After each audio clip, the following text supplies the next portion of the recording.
일본의 조작에 의해 강화도 조약으로 이어진 운요 사건의 배경은 많이 다뤄지지 않습니다.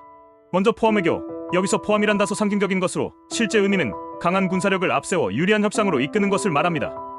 조선의 기나긴 암흑기의 시작을 알린 운요 사건도 그렇고 앞서 청나라의 아편전쟁 이후 미국과 청이 처음 맺은 왕샤 조약, 그리고 10년 뒤 일본도 미국에 의해 강제 개항한 것도 모두 비슷합니다.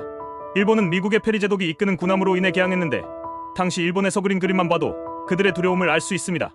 일본을 서서히 집어삼키려 했던 미국은 남북전쟁이 터지면서 손을 댈 수밖에 없었고 일본 내에서는 개국을 둘러싼 갈등으로 에도 막부가 몰락하며 메이지 유신이 들어섭니다.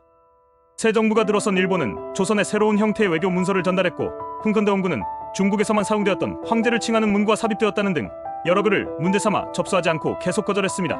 이렇게 국서가 계속 거둬들고 사절들이 문전박대 당하자 조선을 정벌해야 한다는 정한론이 언급되면서 운요로 이어졌다고 일본은 말합니다.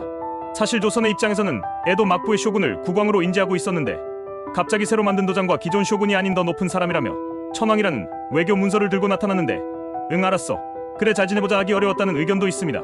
이렇게 조선에 대한 불만이 쌓이면서 일본은 내부적으로 혼란스러웠는데 이를 해결하고자 당시 표류한 유큐인을 살해한 대만을 먼저 정벌해 보기로 합니다.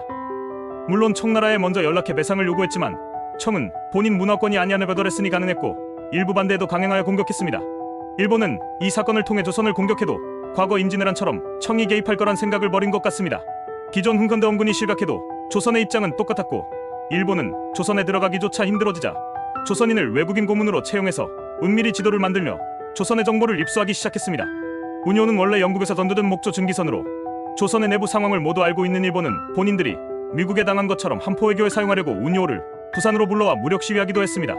부산 앞바다에서 두 군함이 연습을 핑계로 함포 사격을 하면서 조선의 위기감을 갖게 했지만 다시 진행한 조선 내부 회의에서는 몇 명을 제외한 대부분은 여전히 일본의 석유 도출을 거부하고 있었습니다.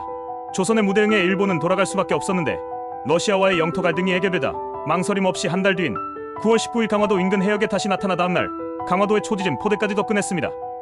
일본은 조선의 경고성 사격을 받고 물러났는데 21일부터 이틀간 경고성 사격에 대한 보복으로 강화도와 한칸도를 포격하고 다수의 민간인을 살상하며 약탈 후 철수했습니다. 이 사건은 조선이 국제법을 준수하고 있던 운요를 의도적으로 먼저 공격했다며 왜곡되어 조약을 체결하게 되는데 이후 내용은 대부분 아시는 것처럼 정한파의 소행이 아닌 일본 정부의 프랑스인 법률고문 보아소나도와 이토 히로부미의 문서에 명시된 것처럼 사전에 계획했으며 조작한 사건입니다.